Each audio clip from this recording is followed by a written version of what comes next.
फिर आपकी कोई राजनीति करने के लिए कोई गरीब का बेटा आपको सामने खड़ा नहीं होगा। आज सर ये एमएलसी का रिजल्ट आया है तो सर भाजपा फिर से एक बहुत बड़ी पार्टी बनकर उभरी है बिहार। जो नारा है सबका साथ सबका विकास, हमको लगता है कि इस नारा को ही बदल देना चाहिए। गरीब गुरबा के बेटा को जो है हम बराबरी में कैसे खड़ा होने दें। शॉर्ट में आपका स्वागत है, मैं श्रवण यादव। आज जिस रिजल्ट का इंतजार था पूरे बिहार वासियों को एमएलसी को लेकर, आज आखिर वो दिन आज आ ही गए। आज फिर से बीजेपी बड़ी पार्टी बनकर पूरे बिहार में उभरी है। हालांकि ये विधानसभा में तो ये 2 नंबर की पार्टी थी, लेकिन तोड़ मरोड़ करके पूरे बिहार में 1 नंबर की पार्टी बन गई है।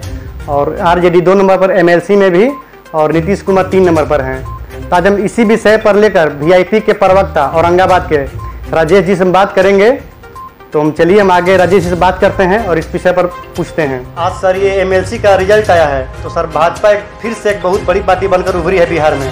तो सर इस पर अपनी प्रतिक्रिया दें। और नीतीश कुमार जो 3 नंबर पर चले गए हैं विधानसभा में भी और एमएलसी में भी, सर इस पर भी अपनी कुछ प्रतिक्रिया दें। सर्वप्रथम सबसे पहले मैं न्यूज़ शॉर्ट और श्रवण जी आपको बहुत बहुत धन्यवाद, साथ में श्याम जी को भी बहुत बहुत धन्यवाद।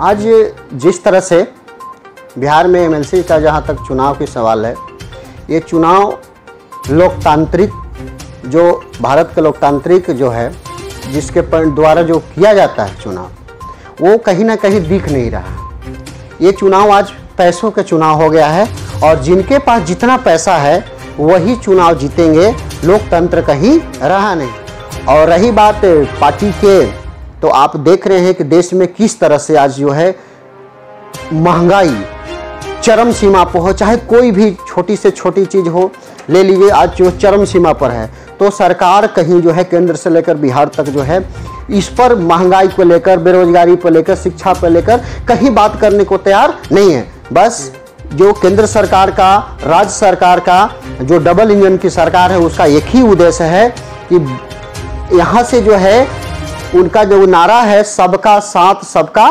विकास, हमको लगता है कि इस नारा को ही बदल देना चाहिए था। सबका विनाश और अपना विकास, ये नारा होना चाहिए था। लेकिन आज कहीं ना कहीं ये जो लोकतंत्र में जो है लोकतंत्र की हत्या हो रही है, ऐसी चुनाव नहीं होना चाहिए। इसमें भी सरकार को, सुप्रीम कोर्ट को, हाई कोर्ट को रहे, इसको विशेष रूप से जो है इस पर तलब होना चाहिए कि पैसे से जो आज चुनाव जो लोग को खरीदा जा रहा है वो जन हित में हो, डायरेक्ट चुनाव हो, ताकि जनता है खुद जो है उसका वोटिंग करे और अपना मनपसंद प्रत्याशी को चुने। आगे हम बात करेंगे सर मुकेश सहनी जी को लेकर। जैसे कि सर कुछ दिन पहले आपने देखा कि मुकेश सहनी जी को एनडीए से बाहर का रास्ता दिखा दिया गया है। तो सर इस पर आप क्या कहना चाहेंगे? कहीं ना कहीं ये मुकेश सहनी जी की गलती थी या फिर सर बीजेपी को अपना सिर्फ काम से मतलब रहता है? देखिए, इसमें मुकेश जी का गलती नहीं है, कहीं भी गलती नहीं, क्योंकि आप जब से ये हमारा जो निषाद विकास संघ हमारा था और निषाद विकास संघ के बैनर तले ही जो है वीआईपी पार्टी का गठन हुआ और इसका मुख्य मार्ग शुरू से ही था कि निषादों का आरक्षण, हमारा मैन्युफैक्चर ही था निषादों का आरक्षण, जिसमें नोनिया बिन मला कुरैयत बहुत सारी जो उपजातियां हैं उसको लेकर ही पार्टी का निर्माण गया था, ताकि जो लोग वर्षों से देश की आज़ादी के बाद से जो लोग वंचित हैं, जो मुख्य धारा में नहीं आ सके हैं, तो उस मुख्य धारा को जोड़ने के लिए माननीय मुकेश सहनी जी ने जो एक लोगों को अपने पैसे के कमाए हुए पैसा को लोगों को जागरूक करके, निषाद समाज को बिहार में गोलबंद करके जो है अपने हक अधिकार को जो है बुलंदी से जो है मजबूती से जो है बिहार में सरकार के समक्ष रहे।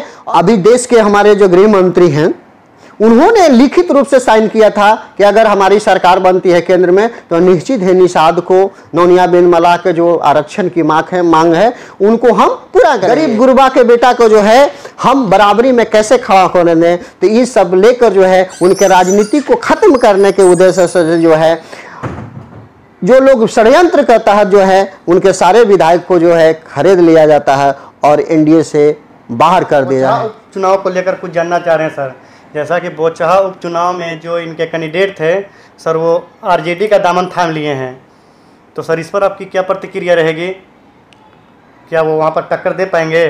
अभी जो कैंडिडेट के बात कर रहे हैं अमर पासवान जी को, जी, जो हमारे पूर्व विधायक जी का पुत्र हैं, उनके देहांत के बाद हमारे वीआईपी पार्टी ने लगातार 6 महीना उनके जो है चुनाव को लेकर पूरे बोचहा को 35 पंचायत है, 3500 पंचायत में मजबूती से वीआईपी पार्टी ने जो है उसको मतलब बूथ स्तर तक कमेटी बनाया गया और उन्होंने अमर पासवान जी के लिए लड़ाई लड़ा एनडीए के लिए कि अगर हमारा सीट अगर ये बोचहा नहीं मिलेगा तो हम जो है कहीं मानने को तैयार नहीं हुआ। और इसका परिणाम भी हुआ कि जब बोचहा में एनडीए ने अपना कैंडिडेट उतारा तो माननीय मंत्री जी ने अपना कैंडिडेट देने का निर्णय लिए और कहे कि कुछ भी हो जाएगा, मेरा सीट था और हम चुनाव लड़ेंगे। जैसा कि सर ये जो अभी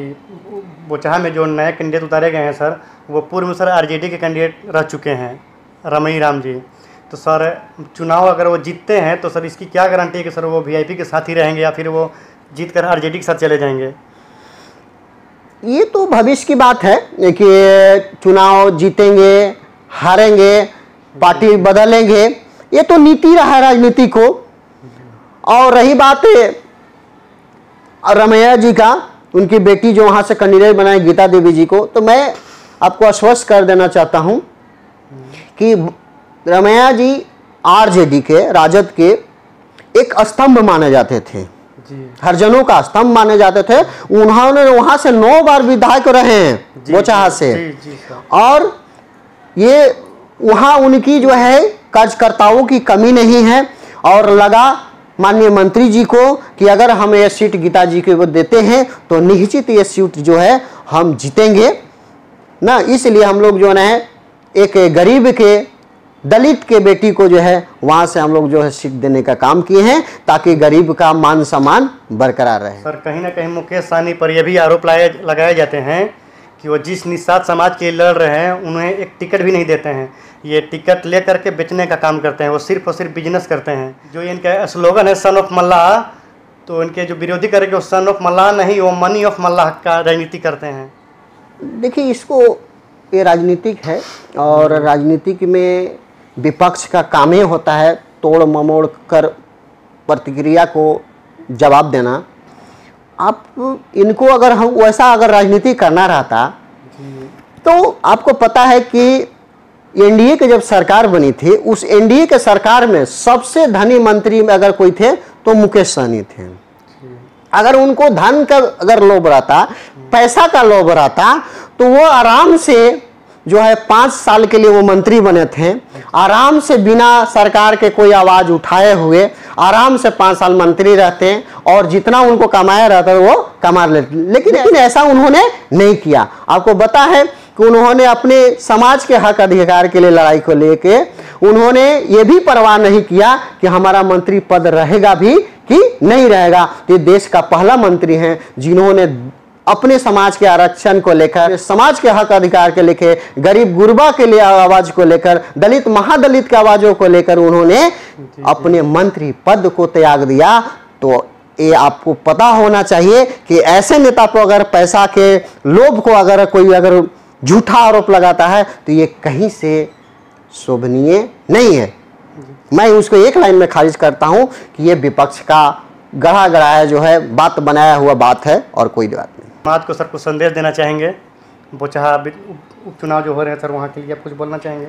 मैं ज़रूर, मैं निषाद विकास संघ के बिहार के जितने भी कार्यकर्ता हैं, नौनिया बिन मल्लाह चौहान के जितने उपजातियाँ हैं, उनसे दलित महादलित अल्पसंख्यक, मैं सबको से हाथ जोड़कर कहना चाहता हूँ कि जिस तरह से माननीय मंत्री जी ने, माननीय मुकेश सहनी जी ने अपने जीवन का कमाई गरीब गुरबा का आवाज़ बनकर बिहार में लोगों को एकजुट करने के लिए, उनके हक अधिकार को दिलाने के लिए जिस तरह से उन्होंने अपने पैसा को पानी की तरह बहाया, अगर इस समय अगर उनके साथ अगर आप खड़ा नहीं हुए तो भविष्य में याद रख लीजिएगा कि 70 साल बाद फिर आपकी कोई राजनीति करने के लिए कोई गरीब का बेटा आपको सामने खड़ा नहीं होगा।